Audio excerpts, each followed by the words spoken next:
Hey guys, how's it going? This is the musical alphabet and how to use it on the fretboard. Easiest thing you'll learn all day. So there's a couple of things that you need to know at first, just so this all makes sense to you. And the very first one is you need to understand what a semitone is. So a semitone, easiest way to describe it is the distance of one fret. Yeah, so I've just risen a semitone there. I've just felt a semitone there. So going from this note to this note is a semitone.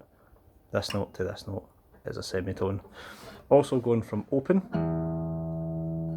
to first fret is a semitone, or first fret to open is a semitone. It's the same distance. The next thing you want to know is just what is meant by a sharp or sharpening a note and a flat or flattening a note. So easiest way to think about this is it's something that happens to a natural note. So I've got a D here. Now if I want to sharpen this, it rises by a semitone. So that means it goes up to the right one fret. Another way you can think of this is if you sit on something sharp, you jump up. Now a flat is just the opposite of what you do to a sharp. So this is a D. If I want to flatten it, I go down one semitone or one fret to the left. So in sharpening this D, this note is a D sharp. Flattening this D, this note is a D flat. So that's all sharps and flats are, just instructions. Yeah, they do what they say in the tin. So onto the musical alphabet. The musical alphabet really is a scale. Its fancy name is the chromatic scale, because chromatic just means moving entirely in semitones, which makes it really easy to play. So this F note here I'm going to start from, and I'm going to play the musical alphabet from F to F.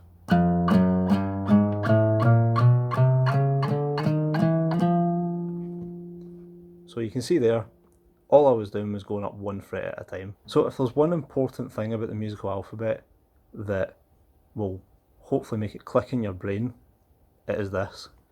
B and C are always stuck together. E and F are always stuck together. No matter what string you're on, which fret you're on, which open string you're on, they're always next door neighbours and always stuck together. Any other notes will have a sharp or a flat in between, depending on how you're thinking about it. So we're going to start the musical alphabet from where the actual alphabet starts. So I'm going to use this diagram to show you the way I'm visualising it in my head. So you can see up above it, A to A sharp is one semitone. So we're going to do it all in sharps just now, just to make it easy, and then I'll explain the flats. So A, I'm going to go up one semitone, and remember we said that the open string to first fret is one semitone.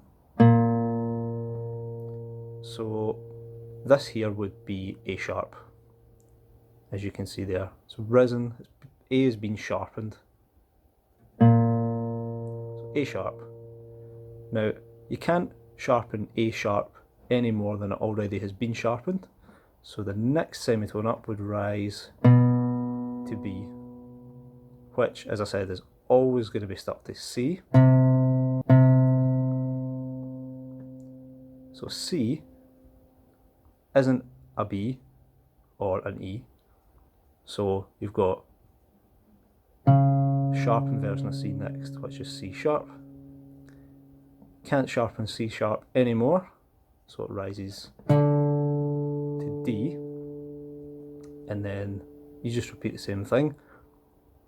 D, we've not got a B or an E, it's a D, so goes to D sharp.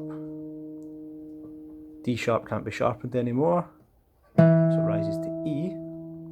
So this is an E, which is always stuck to F. Yep, F's not B or E, so rises to F sharp. F sharp can't be sharpened anymore, so it rises to G. G isn't B or E, so it rises to G sharp. G sharp can't be sharpened anymore, so it rises to A. And that's it. That's all you need to know. So B and C are stuck together, E and F are stuck together. Anything else has is a 2-fret jump.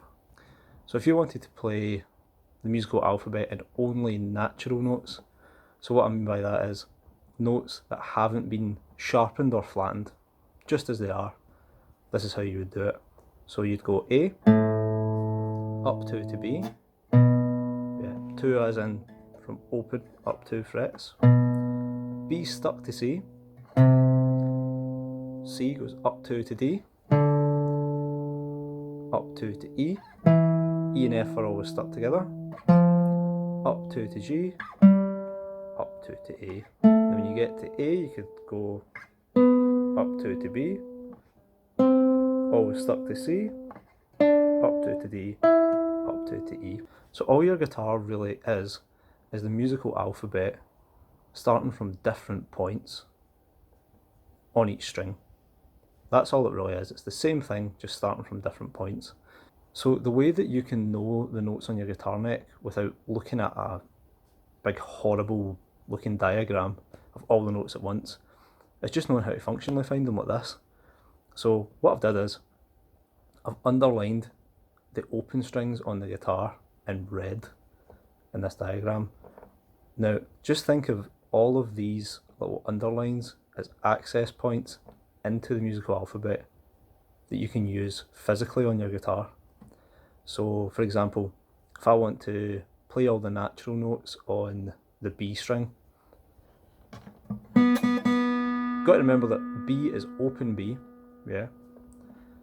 So this is like 0th fret, open B.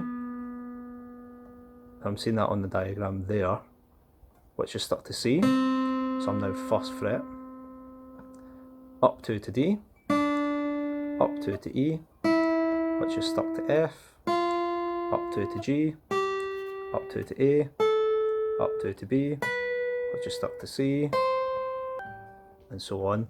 Let's say I want to look at the low E string.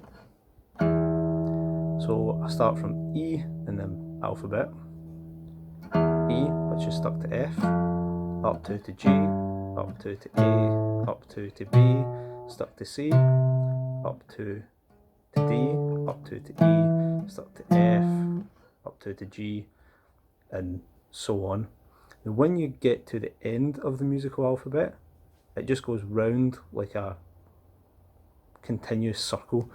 So G sharp would rise to A. Now we've dealt with quite a lot of the sharp side of things there. The flat side of things is no different. It's just a different way of naming the same sound. So if you can see on the picture, A rises to A sharp, right? So if you've got A on 5th fret here, low E string, it rises to A sharp, right? Which then rises to B. But B can also fall back into the same fret as A sharp was on. And because it's fell back from B, you could think of it as B flat. So A sharp and B flat are really the same fret. And that goes for every single sharp. Every sharp has a flat of the same sound. It just depends how you're naming it.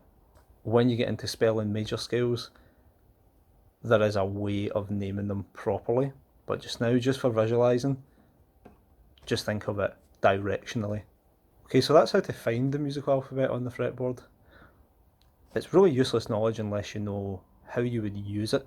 So here's a quick and easy way to just get straight into it. So say you're on the school, on the site, and you've got an A minor backing track. You know the first shape of, say, the minor pentatonic scale, and you know where the A note is on the low E string.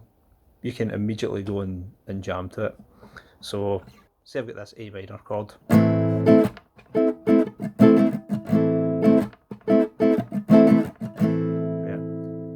It's no coincidence that this chord starts on 5th fret, which is the A note.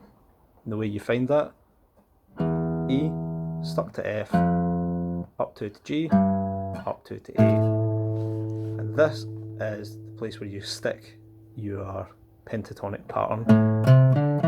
So this is This is the A minor pentatonic scale.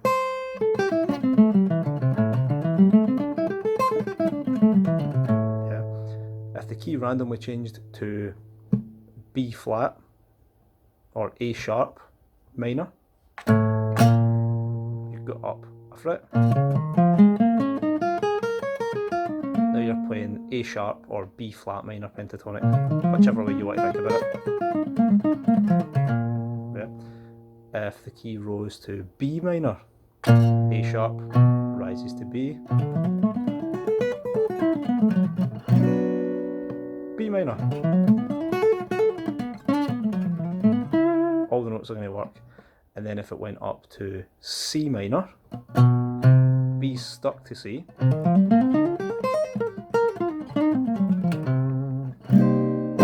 and so on and so forth. Every note on this low E string is the root note of a scale that you will know, and that root note is a place where you could start it from on the guitar. And if you know where each of those notes are, even just on that low E string, you can do so much playing. Technically you could jam along without even knowing any of the other strings, and if you just knew all of the notes on the low E string, you could jam in any minor or major key in all positions. What I would say though is, don't just know one string, learn all 6 strings. Now the easy way to do it, for me, I tend to just think about the natural notes, and I know anyway that the sharpened notes will be to the right of them and the flattened notes will be to the left, and I see the natural notes in shapes on each string. So when I look at the low E string, I'm immediately seeing F, G, A, B, C, B, C, D, and D, E, F, you know, so like these kind of shapes. If I look at the A string, I'm seeing B, C, D, C, D, E, E, F, G, F, G, A, B, C. If I look at the D string, I see E, F, G, F, G, A, B, C. And you can see that the shapes aren't different, they're just going in a different order because you're on a different string. If you can visualize those kind of shapes of notes, then if you want to find F sharp, say, on the low E string, if you know that that's F, G, A, then F sharp's just one above. If you want to find D flat on the B string, C, D, E, there's D, D flat's one below. It can be that simple without having to sit and painstakingly memorise everything. You can do it functionally. So hopefully I didn't leave out anything, and hopefully that was clear. I know it's quite a lot of info. If there's anything that's unclear, let me know in the comments and I'll clear it up. Cheers.